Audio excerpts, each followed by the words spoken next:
ठंड में ससुराल की चटपटी रसोई। इतनी ठंड में सुबह सुबह नहाने के बाद तो अब मुझको 440 वोल्ट का करंट लग रहा है। मन कर आए जाकर दोबारा से रजाई में घुस जाऊं।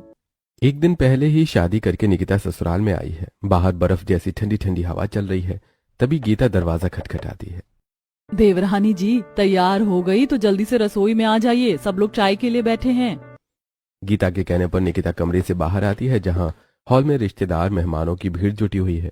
कोई कंबल लपेट कर बैठा है, कोई रजाइयों में घुसा पड़ा है, तो कोई गरम शॉल में दिख रहे हैं। तभी राजवती ने कहा, अरे बहू, जा जल्दी से सबके लिए बढ़िया मसालेदार चटपटी चाय बना कर लिया। इतनी बढ़िया ठंड के मौसम में तो मसालेदार चाय पीने का ही मजा है। मसालेदार तक तो ठीक था, लेकिन ये चाय चटपटी कब से होने लगी? नई बहू ने मुस्कुराते हुए मन में ऐसा कहा और चाय पानी बनाने के लिए रसोई में आ गई। ये ससुराल की रसोई तो बर्फ की सिल्ली जितनी ठंडी है। देवरानी जी पहले चूल्हे की पूजा कर लो, उसके बाद ही नाश्ता पानी बनाना शुरू करना। निकिता जल्दी से चूल्हे पर स्वास्तिक बनाकर पूजा करती है और चाय बनाने के लिए बर्तन के स्टैंड से फ्राई पैन उतारती है। इस फ्राई पैन में सबके लिए चाय बन जाएगी? अरे देवरानी जी, इसमें ढंग से चाय नहीं पक पाएगी। घर में सबके सब चाय पियेंगे। ऐसा करो, इस बड़े वाले पतीले में चाय बना लो। दूध का पैकेट फ्रिज में रखा हुआ है और अदरक भी पड़ी है। इतना कहकर गीता किचन से चली जाती है। निकिता फ्रिज में से ठंडे ठंडे दूध के पैकेट निकालती है, जिसमें ठोस बर्फ जम चुकी थी। दूध के पैकेट में भी बर्फ जमी पड़ी है। इतना बर्फीला दूध पलटने से तो मेरे तो हाथ का कचूमर बन गया। पतीले में दूध डालकर निकिता उसे उबाल आने तक पकाती है, जिसके बाद वो दूध में भरकर चीनी चाय पत्ती डालकर अदरक कूटने लगती है। वैसे ऐसी सर्दी में तो अदरक वाली चाय पीने में बढ़िया स्वाद आता है। निकिता चाय बन गई क्या? बस भाभी, 2-4 मिनट और पकेगी, चाय तैयार है। चाय में से खास खुशबू नहीं आ रही। तुमने लौंग इलायची तेज पत्ता वगैरह नहीं डाला था क्या? नहीं तो दीदी, मैंने तो इसमें कोई भी चीज नहीं डाली। हमारे घर में तो ठंड में बस चाय में अदरक डालते हैं। हरे ठंड के मौसम में भी लौंग इलायची वाली चाय नहीं पिया तो चाय फीकी फीकी लगती है। अब तो जब तक ठंड का मौसम है मसालेदार चाय बनाने की आदत डाल लो। जी ठीक है भाभी, मैं अभी लौंग इलायची ऐड करती हूँ। मसालेदार चाय पीने के चक्कर में मेरी डबल मेहनत करवा दी ठंड में। वो अदरक वाली चाय ठंड में सबसे बढ़िया लगती है। खैर कोई बात नहीं, सबका अपना अपना टेस्ट होता है। ऐसा कहते हुए निकिता लौंग इलायची कूट कर चाय में डालती है। कुछ देर में चाय बन जाती है। इतने में सास शारदा रसोई में आती है।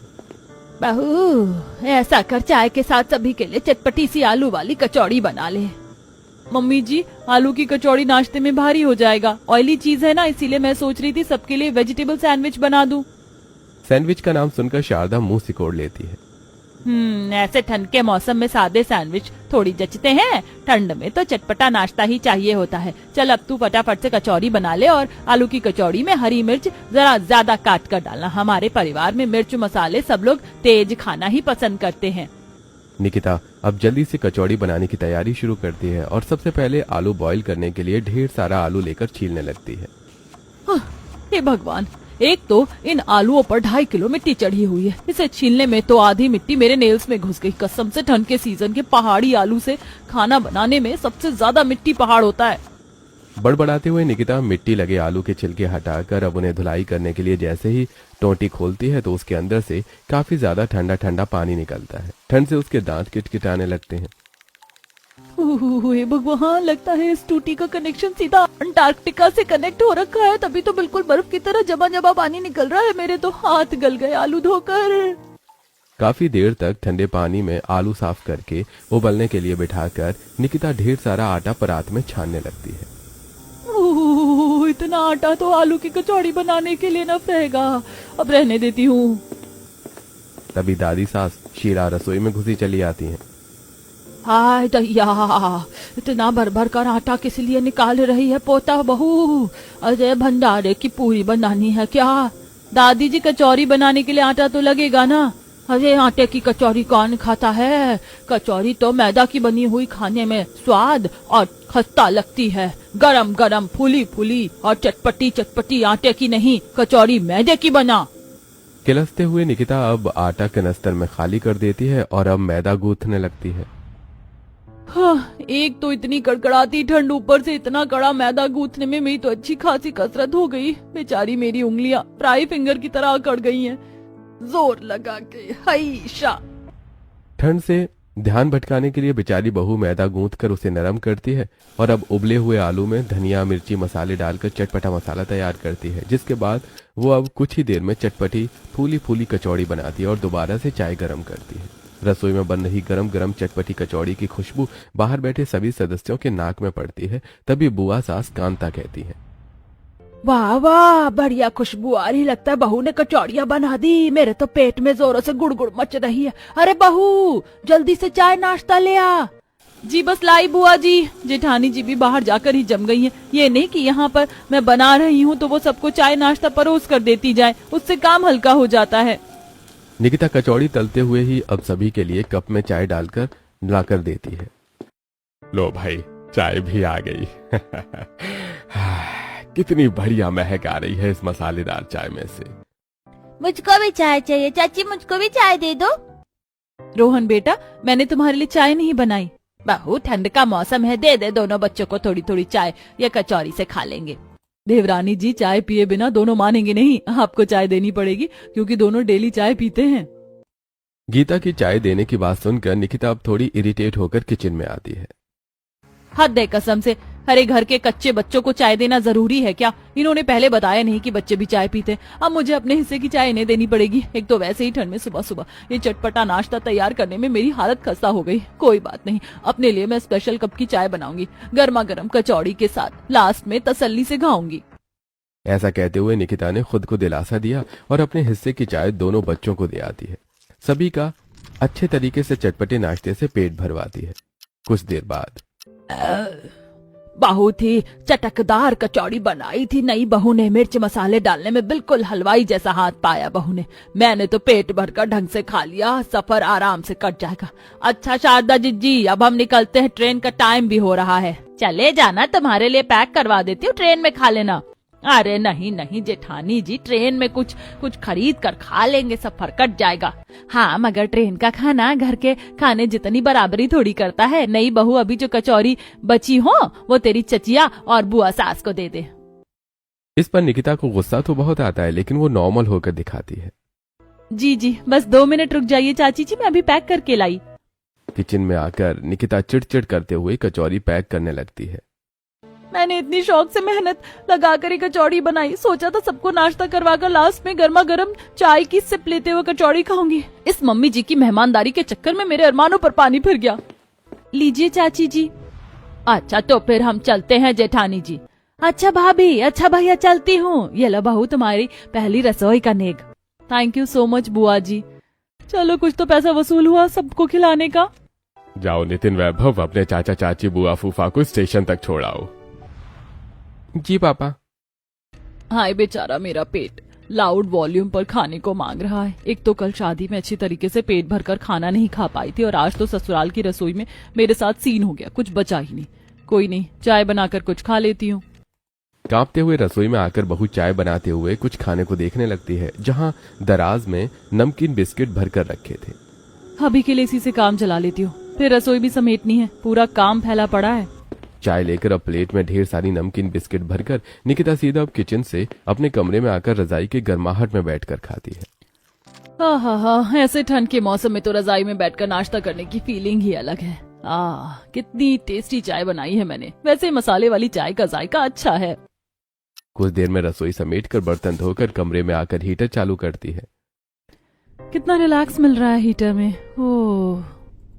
कुछ देर में हीटर चलने से कमरे में गर्माहट भर जाती है और निकिता सो जाती है। कुछ देर में कनिका आती है। निकिता भाभी, जल्दी से उठ जाइए, 12 बज गए हैं, जाकर लंच बना दीजिए, सब लोग 1:30 बजे खाना खाएंगे। जस्ट ही तो थोड़ी सी नींद आई थी, ये नंद रानी कबाब में हड्डी बनने के लिए आ गई लंच बनाने का ऑर्डर लेकर। बेचारी निकिता रजाई से निकलकर जल्दी से रसोई में आती है और फ्रिज खोलकर सब्जी देखने लगती है। समझ में नहीं आ रहा किस चीज की सब्जी बनाऊं। वैसे सुबह नाश्ते में सभी ने तला भुना और मसाले वाला कचौड़ी खाया है, तो अभी सबके लिए ये हरी पत्तेदार प्याज में आलू डालकर प्लेन सब्जी और रोटी बना लेती हूँ, सही रहेगा। अब जल्दी से निकिता हरा प्याज और आलू काटकर हरी मिर्च पर सब्जी छोंक कर फटाफट से आटा गूंथ कर चपाती बनाकर डाइनिंग टेबल पर गर्मा गर्म लंच लगा देती है। लंच तैयार है, सब लोग आ जाइए। सभी अपने अपने कमरों से ठंड में ठिठुरते हुए खाने की मेज पर आकर बैठ जाते हैं। क्या बात है, आज तो बाकी दिन के मुकाबले काफी जल्दी लंच डाइनिंग टेबल पर लगा दिया। क्या बनाया है? निकिता जैसी प्लेट में आलू प्याज की सब्जी डालती है तो शीला की शक्ल बन जाती है। हाय हाय पोता बहू, ये तूने एकदम फीकी सी सब्जी किस खुशी में बनाई है? ये सब्जी देखने में जरा भी चटपटी नहीं लग रही। सचमुच में ये सब्जी तो देखने में बिल्कुल उबली हुई सी लग रही है। इसके साथ बंदा रोटी कैसे खाएगा? वैभव भैया, पत्तेदार प्याज वाली आलू बगैर मसाले के खाने में अच्छा लगता है। एक बार आप चक्कर तो देखिए, आप सबके लिए बड़े शौक से बनाई है। बाहू, तेरे यहाँ ऐसी उबली सब्जी लोग शौक से खाते होंगे। हम लोग शुरू से चटपटा खाना ही खाते, खास करके सब्जी में बगैर मसाले डाले हमारे घर में नहीं बनती। समझ में आई बात? शारदा बिना मसाले की सब्जी के लिए निकिता को बहुत सुनाती है, जिससे उसकी आंखें नम हो जाती हैं। सॉरी मम्मी जी, मैंने सोचा सुबह सभी लोगों ने इतनी मिर्च वाली कचौड़ी खाई थी तो इसीलिए मैंने अभी सिंपल आलू प्याज की सब्जी बना दी। मुझे लगा आप सब लोग खा लेंगे। आप मुझे बता दीजिए, मैं कोई और सब्जी बना दूं? बहू, सब्जी तो बनानी ही पड़ेगी। इस सूखी सादी सब्जी से थोड़ी ना रोटी खा पाएंगे। एक काम कर, तू गट्टे की बढ़िया सी मसालेदार चटपटी दमदमी सब्जी बना लिया। साथ में थोड़ी हरी मिर्च डालकर धनिया की चटनी भी पीस लेना। जी ठीक है मम्मी जी। मम्मी जी, इस आलू प्याज वाली सब्जी का क्या करना है? ये तो कोई खाएगा नहीं। गीता बहू, ऐसा कर, ये जाकर हमारी पड़ोसन सुषमा को दे दे।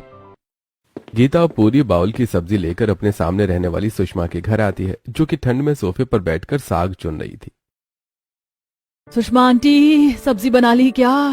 अरे अभी तो साग चुन रही हूँ, साग बनाऊंगी। वो दरअसल मम्मी जी ने आलू प्याज की सब्जी भिजवाई है, आप इस्तेमाल कर लेना। वो निकिता ने एकदम फीकी सब्जी बनाकर रख दी और हम तो इतना फीका खाते नहीं। चलो कोई नहीं, मैं रोटी रोटी बना लूंगी। अभी तो काम इसी सब्जी से चल जाएगा, साग शाम को बनाऊंगी। सब्जी देकर गीता घर आती है। वहीं ठंड में निकिता गुस्से में गट्टे की सब्जी बनाती है।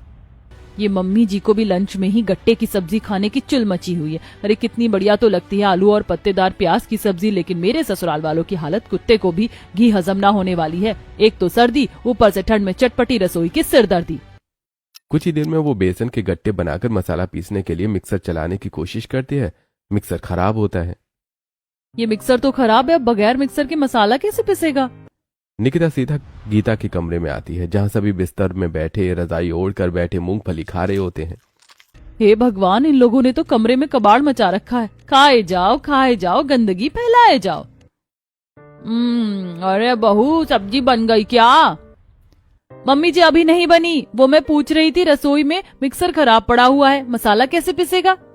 कनिका, जाकर अपनी भाभी को मसाला पीसने के लिए लेकर जा। मम्मी, इतनी देर के बाद जाकर तो मेरी जगह गर्म हुई। मैं यहाँ से नहीं जा रही, मुझे हाथ पैर सुन्न नहीं करवाने। कनिका को इस तरह से आलस खोरी करते देखकर निकिता को गुस्सा आता है। सारी ठंड तो इस महारानी को ही लग रही है। बैठे बैठे मूंगफली चरे जा रही है और यहाँ मुझे ठंड में 2-2 बार सब्जी बनवाकर मेरी शामत लगवा रखी है। कोई बात नहीं, तुम मेरे साथ चलो, मैं बताती हूँ मसाला कहाँ पर पीसना है। अब गीता निकिता को खुली रसोई में लेकर आती है, जहां मिट्टी का चूल्हा बना हुआ था और सिलबट्टा भी लगा था। ओस की मोटी मोटी बूंद गिर रही थी और बर्फ की तरह ठंडी हवा चल रही थी। जेठानी जी, यहाँ तो काफी ज्यादा ठंडक है। क्या मुझे यहाँ बैठकर मसाला पीसना पड़ेगा? हाँ, क्योंकि सभी लोग सिलबट्टे पर पिसे मसाले की सब्जी ही खाते हैं। इससे बढ़िया सब्जी चटपटी स्वाद की उतरती है और कभी कभी ठंड में चूल्हे की रोटियां बनती हैं। निकिता ठंड में सिलबट्टे पर चटनी और मसाला पीसती है। मोटी मोटी हरी मिर्च पीसने की वजह से उसके हाथ जलने लगते हैं। हाय, इतना सारा भर भर कर मसाला पीस कर तो मेरे हाथों का कोरमा ही बन गया। ऊपर से यहाँ कितनी ठंड लग रही है। थर थर कांपते हुए निकिता मसाला लेकर किचन में आती है और गट्टे की चटपटी सब्जी बनाती है। रसोई में चटपटी सब्जी की खुशबू पूरे मोहल्ले में महक जाती है। वैसे जो भी कहो, सिलबट्टे पर पिसे हुए मसाले में से कितनी बढ़िया सब्जी का टेक्सचर आया है। थोड़ी देर में बहू सबको खाना लगाती है। सब्जी इतनी चटपटी बनी होती है कि सभी उंगलियां चाट चाट कर खाते हैं।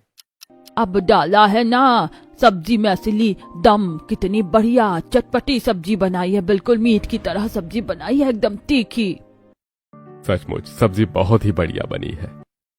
सबसे ज्यादा तो सब्जी की ग्रेवी खाने में मजा आ रहा है, एकदम तीखी तीखी स्पाइसी। वैसे आज तो सब्जी के साथ साथ चटनी भी चटपटी बनी है। मैंने तो चटनी से ही भरपेट रोटी खा ली। सबके खाने के बाद निकिता अपना खाना निकाल कर कमरे में लेकर जाती है। मैं भी तो खाकर देखूं अपने हाथ की चटपटी सब्जी। जैसे ही निकिता सब्जी के साथ एक बाइट रोटी खाती है तो उसके कानों से मिर्च के मारे धुआं निकल जाता है। हे भगवान, ये सब्जी है या जहर? चटपटी सब्जी के नाम पर मेरे ससुराल वाले भर भर कर मिर्ची वाली सब्जी खाते हैं। मुझे तो ऐसा लग रहा है जैसे कि मैंने ठंड के मौसम में शादी करके गलती कर दी।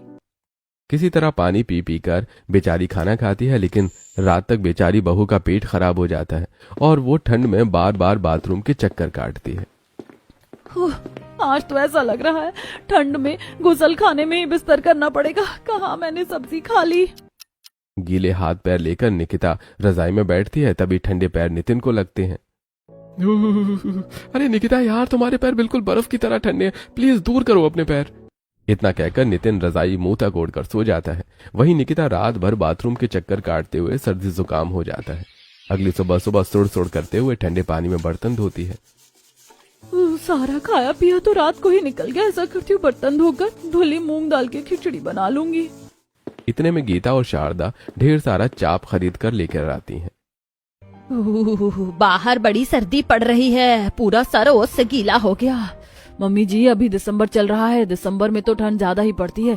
देवरानी जी, आज खाने में चाप की सब्जी तड़का दाल बनाना है और कल खाने में मसाले हल्के थे तो आज ज्यादा डालना। और हाँ, साथ में बढ़िया सा बूंदी का रायता भी बना लेना और उसमें जीरा अजवाइन का बुरादा भी डालना।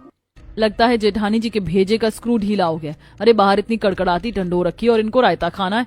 मेरा बस चले तो इनके मुंह में मिर्ची लगाकर बर्फ के टुकड़े डाल दूं। बर्तन धोने के बाद निकिता चाप की सब्जी तड़का दाल बनाने की तैयारी करती है। इतना मसाला तड़का दाल के लिए सही रहेगा और ये मसाला चाप की सब्जी के लिए, इससे ज्यादा नहीं डालूंगी। तभी शीला ठिठुरते हुए बावर्ची खाने में आ जाती है। ये दादी माँ जब देखो खाना बनाते टाइम ही रसोई में क्यों टपक जाती हैं? बहू, अरे बहू दिखा जरा कितना मसाला लिया है तूने सब्जी में डालने को। शीला आंखें जमा जमा कर मसाले वाले बर्तन को देखने लगती है। अरे बहू, 2 सूखी मिर्च से क्या होगा, इसमें और मिर्ची भरकर डाल तभी सब्जी चटपटी बनेगी। जब तक सब्जी में से मिर्च की धांस ना फैले खाने में चटपटापन नहीं पता चलता। निकिता गुस्से में बौखलाकर बर्नी से ढेर सारी मिर्च ले लेती है और फिर एक बार फिर ठंड में चल रही बर्फीली हवा में बैठकर मसाला पीसती है, जिसमें उसके हाथ आज बुरी तरीके से लाल पड़ जाते हैं और वो रोते हुए सब्जी बनाती है। पता नहीं कैसे ससुराल वाले मेरे अपने स्वाद के चक्कर में बिल्कुल भी तरस नहीं खाते। खुद तो किसी भी ठंड में रजाई नहीं छोड़ी जाती और बहू को दिन भर रसोई में चटपटा खाना बनवाने में लगा कर रख दे जैसे कि मैं हलवाई हूँ। बेचारी हाथों की जलन को कम करने के लिए ठंडे पानी में हाथ डालकर रखती है। वहीं मसाले की मिर्च भरी महक पूरे मोहल्ले में फैल जाती है, जिससे बालकनी में कुर्सी लगाकर चाय पी रही कमला को छींक आती है। हच्चू, हच्चू। हे भगवान, एक तो ये शारदा बहन के परिवार वाले ठंड के मौसम में बालकनी में थोड़ी देर बैठना भी मुहाल कर देते हैं। अरे ठंड का मौसम चालू होते इनकी चटपटी रसोई शुरू हो जाती है, दिन भर धांस मचती है। गुस्से में भरकर कमला शिकायत करने आती है। अरे ओ शारदा बहन, ऐसा भी क्या खाना बनाते हो तुम लोग अपने घर में जो जब देखो तुम्हारी रसोई से मिर्च की धांस आती रहती है। कमला की बात सुनकर शीला उससे झगड़ जाती है। हम जो मर्जी बनाकर खाएं, तेरे क्यों खाज खुजली मच रही है? अरे ओ अम्मा, ज्यादा मत बोलो। अरे मोहल्ले में तुम्हारा ही घर अनोखा नहीं है कि घर में खाना बनता है। अरे हमारी भी रसोई में खाना पकता है लेकिन किसी को पता भी नहीं चलता। तुम लोगों ने नाक में दम करके रख दिया है। आंटी जी, आप गुस्सा मत कीजिए, अब से आपको हमारी रसोई में मिर्ची की महक नहीं आएगी। इतना बोलकर गीता रसोई में जाकर रसोई की खुली हुई खिड़की को बंद कर देती है। देवरानी जी, जब तक ठंड का मौसम खत्म नहीं होता खिड़की को मत खोलना। भाभी, ऐसे तो रसोई में काफी ज्यादा मिर्च की धांस भर जाएगी। हमारी रसोई में चटपटा खाना ही बनता है। भाभी, अब कुछ टाइम के लिए एडजस्ट नहीं कर सकती क्या? कनिका, एक दिन मेरे बदले तुम खाना बनाकर देख लो। ठंड में बाहर से मार्केट करके आना और रसोई भी मैनेज करना जब एक दिन खुद करोगी तब पता चलेगा। अरे बहू, इसमें किस बात का इतना एहसान दिखा रही है? अरे बहू का फर्ज होता है ससुराल वालों की फरमाइश के अनुसार खाना बनाकर खिलाना, और हमें चटपटा खाना पसंद है तो हम वही खाएंगे। अब एक आदमी के लिए 10 जनों के मुंह का स्वाद तो नहीं बदला जा सकता।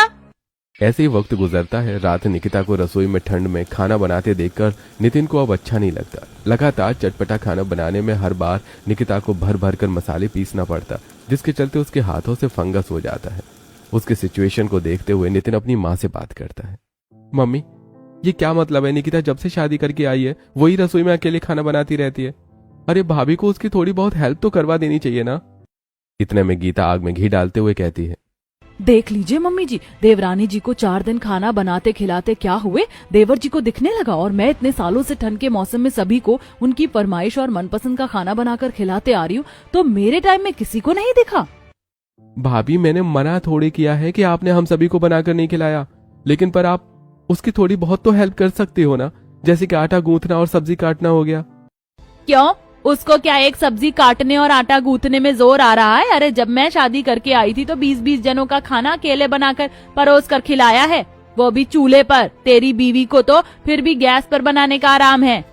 नितिन इसके बाद कोई बात नहीं करता और ऑफिस चला जाता है। ऐसे ही 2-4 दिन गुजर जाते हैं। फिर एक दिन, माँ आज मेरे बॉस ने मुझे और निकिता को डिनर पर इनवाइट किया है, तो निकिता तुम तैयार हो जाना। मगर भैया, अगर भाभी आपके साथ डिनर पर चले जाएंगे तो फिर रसोई कौन संभालेगा? ये तो जैसे मेरी खुशी के बीच में टांग अड़ाए बिना रह नहीं सकती है। नितिन जी आप चले जाइएगा, वैसे भी मेरा खास मन नहीं है जाने का। निकिता तुम मेरे साथ डिनर पर चल रही हो, और रही बात एक दिन खाना न बनाने की, तो आज का खाना भाभी बना देंगी। इसी के साथ बात खत्म हो जाती है। कुछ ही देर में निकिता तैयार होकर नितिन के साथ घर से बाहर निकलती है, जहां वो उसको एक ढाबे पर लेकर आता है, जहां ठंड का स्पेशल खाना बिक रहा था, जैसे कि सरसों का साग, मक्के की रोटी। नितिन जी आपने तो कहा था कि आपको बॉस के यहाँ डिनर पर जाना है, आप मुझे कहाँ लेकर आए हैं? निकिता मैं जानता हूँ तुम अभी तक मेरी फैमिली में एडजस्ट नहीं हो पाई हो, क्योंकि हम लोग चटपटा खाना खाते हैं और इसीलिए तुम कभी भी अच्छे से खाना नहीं खाती। इसलिए मैं तुम्हें डिनर करवाने के लिए यहाँ लेकर आया हूँ, तुम अच्छी तरीके से खाना खा लो। उस दिन निकिता पेट भरकर सिंपल खाना खाती है। उसके चेहरे पर खुशी की झलक दिख रही थी। ऐसी समय गुजरता है, पर ठंड में ससुराल की चटपटी रसोई की दिनचर्या अभी भी बहू को पूरी करनी पड़ती। धीरे धीरे निकिता के हाथों का फंगस इतना ज्यादा बढ़ जाता है कि वो एक दिन बगैर मसाले की सिंपल सब्जी बनाती है, जिसे देखकर सब नुक्स निकालते हैं। अरे बहू, तूने किस किस्म की सब्जी बनाई है? बिल्कुल भी टेस्टी नहीं, खाली तेल डाल दिया है। सच में आज का खाना तो किसी कर्म का नहीं बना है। किसी भी सब्जी में नाम मात्र के मसाले भी नहीं, केवल नमक हल्दी में उबाल कर लाई है। दादी जी मुझसे मसाला नहीं पीसा जा रहा है, मेरे हाथों में बहुत जलन हो रहा है। रहने दीजिए भाभी, ये तो बस आपके खाना बनाने से बचने के बहाने हैं। फीकी सब्जी बनी होने के चलते सभी एक बार फिर निकिता पर मुस्कुराने लगते हैं, जिस पर नितिन गुस्से से हाइपर हो जाता है। अरे बस कीजिए आप सभी लोग। अरे एक दिन अगर निकिता ने नॉर्मल सब्जी बना दी तो उसे खाने में आप सबकी शक्ल बन रही है, और वो बेचारी रोज अपने हाथों के छाले में मसाले पीसती है। आप लोगों को तो बस चटपटा खाना खाने को चाहिए, चाहे वो जैसे मर्जी बना कर दे। हाँ, नितिन अब डॉक्टर को फोन करके घर बुलाता है, जो कि निकिता के हाथों की हालत देखकर कहता है, देखिए, जरूरत से ज्यादा मसाला पीसने और पानी वाले काम की वजह से इनके हाथों में फंगस हो गया है। इस वक्त इनके हाथों का खाना खाना आप सभी के लिए भी अनहाइजीनिक होगा, तो हो सके तो इन्हें कुछ वक्त के लिए रसोई के कामकाज से बिल्कुल दूर रखिए। निकिता के हाथों की इतनी खराब हालत देखकर गीता, शारदा, कनिका तीनों काफी ज्यादा अफसोस खाती हैं और अब उसे प्रॉपर आराम करवाती हैं। तीनों मिलजुल कर रसोई के काम देखती हैं, जैसे कि कनिका बाजार से सब्जी लेकर आती है, शारदा सब्जी कटवाती है और गीता सबके लिए खाना बनाती है। 1-2 हफ्ते में निकिता का हाथ फिर से ठीक हो जाता है और ठंड में सुबह सुबह उठकर वो जब रसोई में आती है तभी पीछे से उसकी सास और जेठानी भी आ जाती है। मम्मी जी, भाभी, अब मैं ठीक हो गई हूँ, आप दोनों को खाना बनाने की जरूरत नहीं है, मैं कर लूंगी। नहीं बहू, यदि हमने शुरू से तेरा हाथ बटाया होता तो तेरे हाथों की हालत इतनी खराब नहीं होती, और वैसे भी मिलजुल कर काम करने से जल्दी हो जाता है और मन भी लगता है। चल मुझे सब्जी दे दे, मैं सब्जी काट देती हूँ और मैं आटा गूंथ देती हूँ, तब तुम बना लेना। अपनी सास और जेठानी को रसोई में मदद करवाते देखकर निकिता को काफी ज्यादा अच्छा लगता है। वहीं ठंड में चटपटी रसोई में वो सिंपल खाना भी ऐड करते हैं, जिसे निकिता भी पेट भरकर खाना खा पाती है।